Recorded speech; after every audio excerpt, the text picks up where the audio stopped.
উনিও কাওয়ারসরের ছিলেন, ইসের কর্ণকাটির ছিলেন, একদম নদীর ইসের শাহ আলম।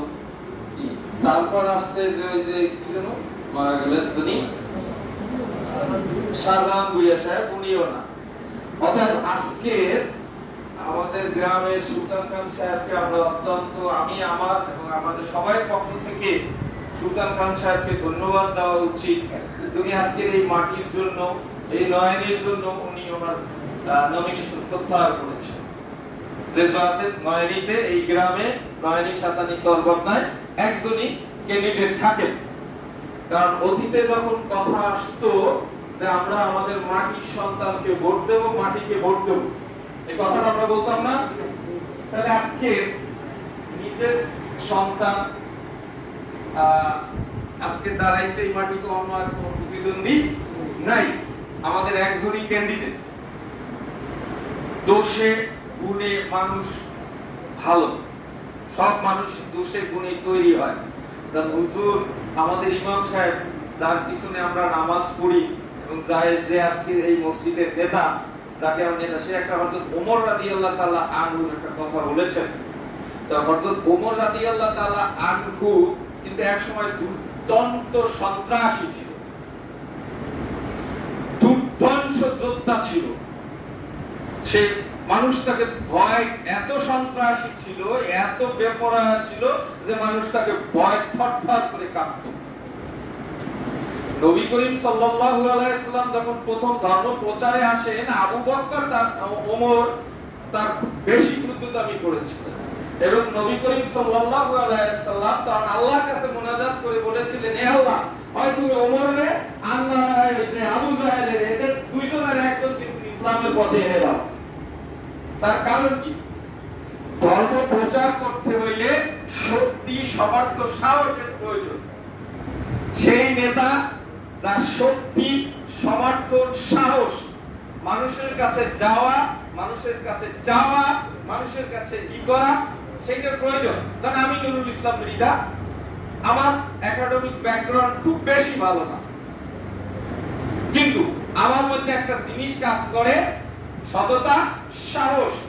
সে বরিশালের ডিসি হোক আর পুলিশ কমিশনার হোক আর বিভাগীয় কমিশনার হোক, আমার যদি কোনো ওয়ার্ড একটা চাহাত থাকে তা আমি আসসালামু আলাইকুম স্যার দরজায় ঢুকে যেতে পারি, তাতে আমার মর্যাদা বোধ বা আমার সাহস বা আমার অন্য কোনো কিছু আমার মধ্যে হেজিটেশন, ভয়, এটা আমার মধ্যে কাজ করে না।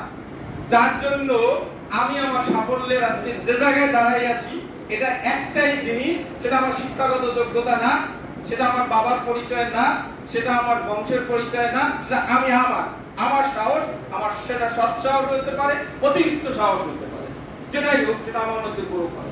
তাই আমি কিছু চাইতে পারি, আনতে পারি, দিতে পারি। তাই ধর্ম প্রচারের জন্য যখন শক্তি, সাহস লাগে, যখন ওমর যখন যেদিন থেকে ধর্ম প্রচার করে, নামে ধর্মতে আসেন, এর আগে মুসলমানরা ঘরের মধ্যে বইয়া গোপনে নামাজ আদায় করতেন, গোপনে, কি মিথ্যা। যখন ওমর আসলেন, ওমর বলছেন না, কাল থেকে মক্কার সামনে যে আযান দেওয়া হবে এবং মক্কার ভিতরে এবং মক্কার কাবাগরের ওইখানে আমরা নামাজ পড়ব। কারণ ওমর অত্যন্ত সাহসী ছিল এবং সেই সাহসটাকে সে সৎ কাজে লাগাইছে। তা আমি চাই আমাদের সন্তান যে তমাল আজকে চেয়ারম্যান হিসেবে নির্বাচন করতে যাচ্ছে, আমাদের এই গ্রামে যদি চেয়ারম্যান হয়ে আসে, যেন আমি আপনারে একটা কথাই বলি, আমি যদি চেয়ারম্যান হই বাইরে, তাহলে প্রথম কি করব, আমি চাইবো যে গোলা বরিশাল মহাসড়কের সাথে নয়নী গ্রামের রাস্তাগুলো কানেক্টেড হোক, তাহলে আমি রাত থেকে গাড়ি লইয়া আমার বাড়িতে ঢুকতে পারবো।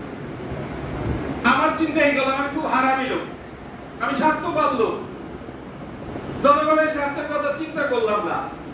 কিন্তু আমার গাড়িটা নিয়ে যদি আমি ঢাকা থেকে আসি, আমার গ্রামে ঢুকি, তাহলে আমি কি কাউসারের রাস্তার সাথে ভোলা বরিশাল মহাসাগরের কানেক্টিং রাস্তাটা আগে করব না? তখন কি আমি চিন্তা করবো ওনার বাজাবাজি আছে, ওনার বাড়িতে বাদ দিয়ে লই, একটু ফাঁকা রাখি, করব? করব না। তখন আমি প্রথম এই ইউনিয়নের, এই গ্রামের যদি সন্তান হই, তাহলে এই গ্রামের উন্নয়নের কথাই আমার প্রথম আসবে। সেটা যদি আমার ব্যক্তিগত চিন্তাও আমি করি, হ্যাঁ, করবো না?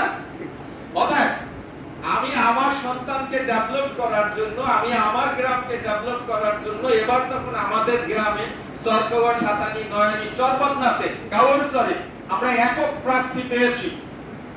আমরা আশা করি যদি আপনারা, কারণ এবার মেম্বারি ভোট নাই কিন্তু শুধু চেয়ারম্যান, অতএব মেম্বাররা যেমন আগে ঠেলাগাড়ি দিয়া ভ্যান দিয়ে লোকজন আইনা সেন্টারে জড়ো করতে, এবার কিন্তু সেটা হবে না।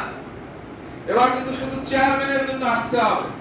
তা আপনাদের কাছে অনুরোধ থাকবে, যদি এই গ্রামের এই চরকোবা গ্রামটা অনেক অবহেলিত, যেটা আপনারা জানবেন না। এই প্রাইমারি স্কুলটা করার সময় এই যে আজাদ প্রাইমারি আজকের এই যে অবস্থা, তখন শাহ আলম খান সাহেব চেয়ারম্যান ছিল, উনি যেতে চাইনি।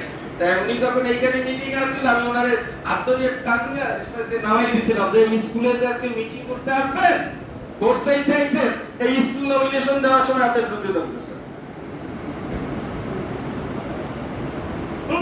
তবে আমাদেরকে ওই সাহসটা রাখতে হবে, আমাদের সন্তানদেরকে মানুষ করতে হবে।